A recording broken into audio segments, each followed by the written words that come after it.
لو أنزلنا هذا القرآن على جبل لرأيته خاشعا متصدعا من خشية الله وتلك الأمثال نضربها للناس لعلهم يتفكرون.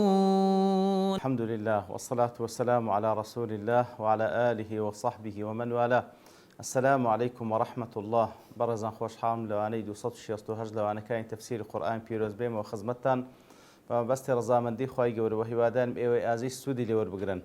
أعوذ بالله من الشيطان الرجيم. بسم الله الرحمن الرحيم. إن تمسسكم حسنة تسؤهم وإن تصبكم سيئة يفرحوا بها وإن تصبروا وتتقوا لا يضركم كيدهم شيئا إن الله بما يعملون محيط. بەڵێ بەڕێزان هەر لە درێژە و ئەو ئاتانەی کە خوای گەورە سوبحانە وتەعالا باسی لەوە کرد کە لا تتخذوا بطانة من دونكم واتە کەسانێک مەکەنە جێگای ئەسرار و نهێنیەکانی خۆتان هەندەسقان پێمەکەن کەوا هەموو نهێنیەکانی خۆتان لایان باز بکەن. من دونكم کەسانێک لە غەیری ئیمانداران مەکەنە جێگای ئەسراری خۆتان سقان پێ بکەن و پشتیان پێ ببەستن. ئیتر خوای گەورە باس لەو کەسانە دەکاتن کەوا وەکو لە ئاەتەکانی پێشووتریش فەرمووی ئەنگۆ خۆشیانتان دەوێت ئەوان ئەنگۆیان خۆش نایە بەڵکو ڕقیان لەنگۆیە وەکو دەفەرم قەد بەدەت البەغضاء من أفواههم وتخفي صدورهم أكبر. ئیتر بغض بەسە زمانیان داهاتی ئەوەی لە دڵیشانە زۆر زیاترە. لێرەش دەفەرمی إن تمسسكم حسنة تسؤهم. ئەگەر کەمترین حەسەنە إن تمسسكم حسنة واتە هەر شتێکی کەوا پێی بگوترێ حەسەنە لە خۆشیەکانی دنیا و قیامەت هەر شتێکی چاکتان بەسەر بێ و یاخود پێ بگا ئەوان پێیان ناخۆش تەسؤهم وإن تصبكم سيئة. بەڵام ئەگەر هەر مصیبەتێکتان بەسەر بێ هەر ناخۆشیێکتان بەسەردا بێ يفرحوا بها ئەوان دڵیان پێ خۆش دەبێ. ئەوە مانای دوژمنایەتیە. وإن تصبروا وتتقوا بەڵام ئەگەر سەبر و تەقواتان هەبی لا يضركم كيدهم شيئا. ئەگەر سەبر و تەقواتان هەبی ئەوە پیلان و تەختیتی ئەوان دژینگۆ هیچ زەرەرتان پێ ناگەینی. إن الله بما يعملون محيط. بێگومان الله سبحانه وتعالى چاردەوری هەموو کار و کردەوەکانیوانی گرتیە. بەڵێ خۆشەویستان کەواتە إن تمسسكم حسنة دیارە مەس بەمانای ئەوەیە کەوا شتێک بەرپیستی ئینسان بکەوی پێگوترێ مەسەهوو. ئیتر حەسەنەش وەکو گوتمان بەمانای چاکە دەیواتە هەر چاکەیەکی دنیا و قیامەت ئەوجا قازانجێکی دنیاوی بی سیحەت خۆشی بی نەسرەتێک بی کار و کردەوەیەکی چاک بی هەر شتێک بی کەوا پێی بگوترێ حەسەنە ئەنگۆ خوای گەورە پێتان ببەخشی ئەوە تەسؤهم پێیان ناخۆشە. کەواتە یعنی إن تمسسكم حسنة حەسەنە لێرە بە نەکیرە هاتیە وەکو زانایش دەفەرمێ نەکیرە لە سیاقی شەرت کاتێکەوە بێ معنای عموم دەبەخشی. واتە هەر حەسەنەیە کەمترین حەسەنەش بی کاتێکەوە خوای گەورە پێتان بەخشی ئەوان پێیان ناخۆشە ئەوان دڵیان پێتون دەبی. وإن تصبكم سيئة بەڵام لە بەرامبەردا هەر سەیئەک هەر ناخۆشیەک لە ناخۆشیەکانی دین و دنیا ئەوجا ئەگەر زەرەرێک بی پێتان بکەوی نەخۆشیەک بی یەک لەنگۆ بگری و یاخود زەربەیەک بی لەلایەن کافرانەوە پێتان بکەوی هەر شتێک بی لە مەسائلی دین و دنیا کەوا ببی تەمایی ناخۆشی لە بۆنگۆ ئەوان پێیان خۆشە. لێرە دەفەرمێ إن تصبكم واتە ئەگەر هەر موسیبەتێکتان توش بێ لەوێن دەفەرمووی إن تمسسكم إن تمسسكم إن تصبكم دیارە وەکو زانان هەندێک لە زانان دەفەرمون واتە هەردووچیان بە یەک مانا دێن بەڵام کە خوای گەورە لەولایە مەسی بەکارنێ و لە ئەسابەی بەکارهێنایە ئەوە تەفەنونەکی بەلاغیە یەکە لە بەلاغەتەکانی قورئانی پیرۆز تکرارکردنەوەی لەفظ زۆر خۆش نییە. خوای گەورە بە لەفظێش کە فەرموویتی تاوەکو ئەو کەسێکەوە مستەمیعە جەلبی ئینتیباهی بکە ئاگاداری بکاتەوە. زۆرێک لە مفەسرینەوە دەفەرمون هەندێک دەڵێن فەرق لە بینی مەس و ئەسابەی هەیە. مەس کەمترین شتە بەڵام ئەسابە لە بۆشتی گەورە دێ کەواتە مانایەکەی وای لێدێ ئین تەمسەسکم حەسەنە واتە کەمترین خۆشی کاتێکەوە پێتان دەگە ئەوان پێیان ناخۆش کەمترین قازانج کەوا خوای گەورە پێتان دەبەخشی ئەوان پێیان ناخۆشە لەولایەش وإن تصيبكم مصيبة يفرحوا بها بەڵام ئەگەر مصیبەتی گەورەتان بەسەر ئەوجا ئەوان دڵیان پێخۆش واتە هەر چەندی مصیبەتی گەورەترتان بەسەر ئەوجا ئەوان دڵیان پێخۆش دەبێت خوا پەناماندا وإن تصبروا وتتقوا بەڵام ئەگەر سەبر بگرن و هەروە تەقواتان هەبی ئەوە لا يضركم كيدهم شيئا لێرەدا سەبر و تەقوا کەواتە بەرامبەر بە کەید و پیلانی ئەوان ئێمە چ بکەین تاوەکو پارێزراو بین لە کەید و پیلانی ئەوان سەبر و تەقوا ئیتر هەندێک دەزانان دەفرمواتە تەصبروا على ما ينالكم منهم سەبر بگرن لەسەر ئەوان ئەو شتانێکەوە بەسەرتان دێ لەلایەن ئەوانەوە سەبر بگرن وتتقوا فيما تعاملونهم فيه تەقوای خوای بکەن لە معاملەتان لەگەڵ ئەوانش تەقوای خوای بکەن کاتێک کە خوای گەورە بەو شێوە باسی غەیری موسڵمانانمان لۆ دەکاتن بە تایبەتی ئەوەی کەوە ئەوە صفاتەکانیانە تەقوای خوای بکەن بۆی کە مەیکەنە جێگای ئەسرار و نهێنی خۆتان و پشتیان پێ مەبەستن تەقوای خوای بکەن ئەگەر کەوتنە بەردەستیشتان زاڵ بوون بەسەریان تەقوای خوا بکەن سنوور مەبەزێنن ئیتر ئەگەر سەبر و تەقواتان هەبی بەگشتی هەندێک دەزانان دەفەرمون سەبرگرتن لەسەر ئەنجامدانی فەرمانەکانی خوا سوبحانەوە وتەعالە و تەقواکردن لەوەی کەوا نهێنیەکان یا قەدەغکراوەکان ئەنجام نەدەن ئەوەش لەفظێکی عامە مهم بە سەبر و بە تەقوا لا يضركم كيدهم شيئا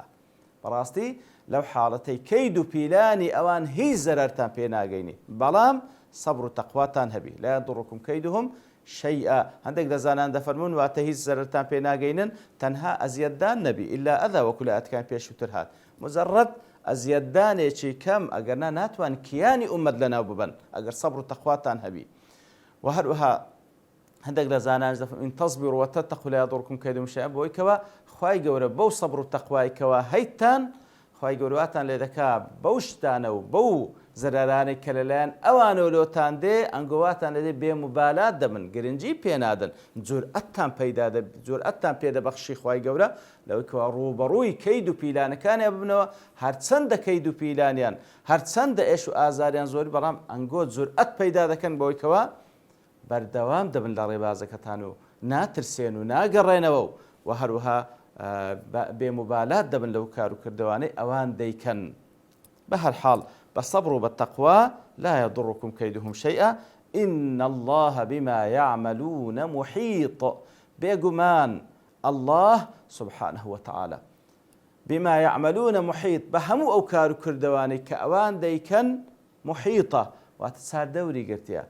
سوار دوري قرتيا خواهي يقول آقادار بهمو كارو كردوكانيان آقادار بهمو كارو كردوكانيان وليرج داشتيش كي لي دخين ريتوا بۆیکە وەکو خوای گەورە سوبحانەهو وتەعالا لەسەر زمانی هود عليه الصلاة والسلام کە بە قەومەکەی دەفەرمی ما من دابة إلا هو آخذ بناصيتها لە پێشەوەی دەفەرمیتن ئەوەی لێ دەستان دێ بیکەن لەبەرەوەی تەوەککلم لەسەر خوا کردێ سوبحانەهو وتەعالا ئەو خوایەی کەوا هیچ دابەیەک لەسەر ڕووی زەوینە ئیلا خوا دەستی بە نیوچەوانیەوە گرتیە کەواتە یعنی چی یعنی هەموو ئەو کار و کردوانی ئەوان دەکەن خوا چاردەوری گرتیە هیچ شتێک بەبێ ئیزنی خوا ئەنجام نادرێت کاتێککە توش خۆت تەسلیمی خوا دەکەیت تەوەکل لەسەر خوا دەکەی ئەوەی کەوا لە دەسەڵاتی ئەواندا هەیە ئەگەر خوا ئیزنی لەسەر بی بۆی کەوا بەسەردیش دابێ وات ئەو زەرەرانێکەوە لە دەسەڵاتی ئەواندا هەیە بەسەرت دابێ بە ئیزنی خوا بزان ئەوە خێری لۆ تو تێدا دەبیتە تەکفیری دەبیتە مایەی سڕینەوەی گوناهەکانت ڕەفعی دەرەجاتت دەبیتە مایەی ئەوەی کەوا ئەو پلەپایە بەدەستبین کە لائقة بإنسان مسلمان وخواي قور ثباتت بيد بخشي يتربى بإذن خواي قور اشتاق أنزام نادري إن الله بما يعملون محيط أتونا بخوا كاردكي وخواي قور صار دوري كرده وكان أواني قرتيا لو متأكيد بو مطمئن به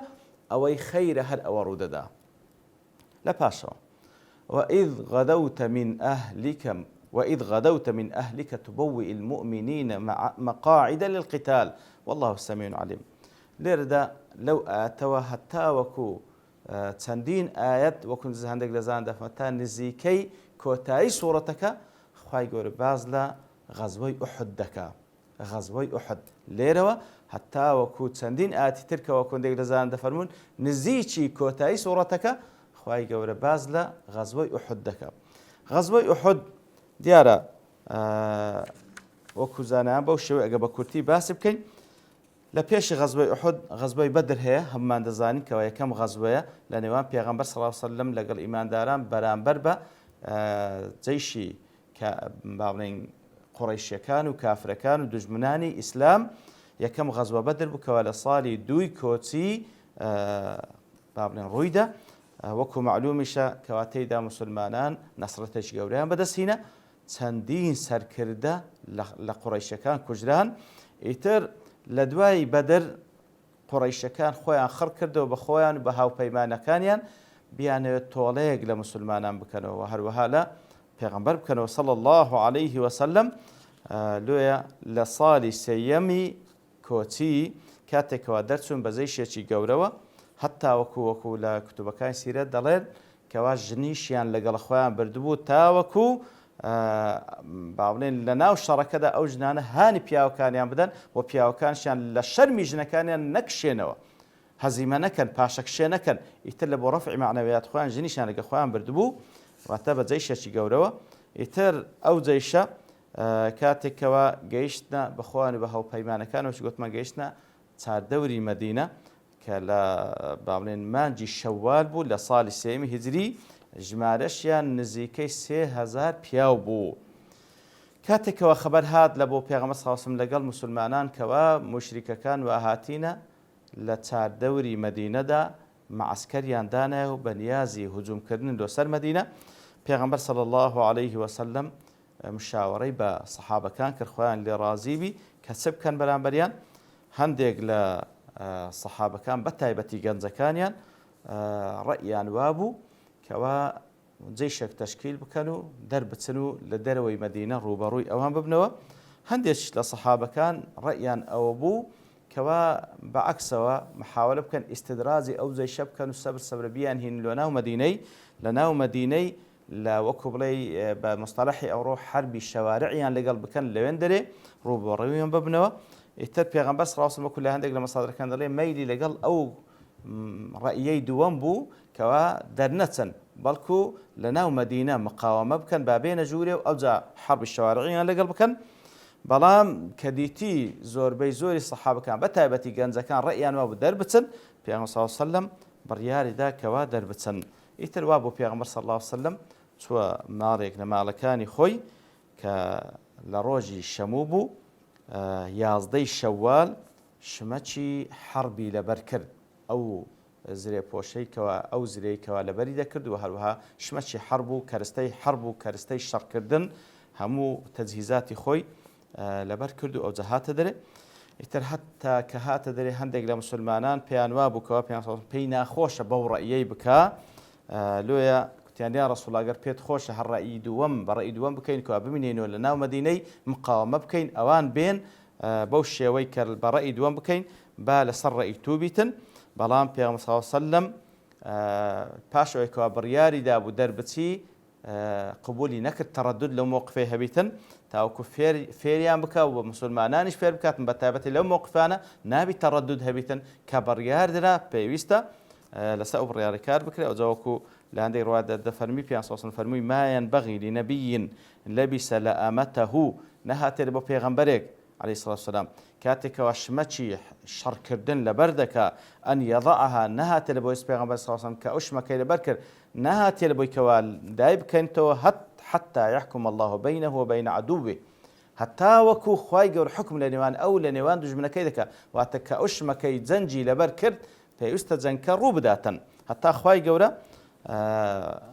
بابلين حكم خول الوان عندك أزاوك دفهم لقد دعوتكم إلى هذا الحديث فأبيتم إلا الخروج من بيم خوش بو كوابمينينوا بلام ما دام قبولتانك إلى دربسين بلا دردسين فعليكم بتقوى الله والصبر عند البأس دي تقوى إخوابكن صبر بقرن لكاتي الشر وانظروا ما أمركم الله به فافعلوا أو ذا تەماشاکن کە خوای گەورە فەرمانتان پێ دەکاتن ئەو فەرمانە جێبەجێ بکەن. پاشان پێغەمبەر صلی الله علیه و سلم دەرچوو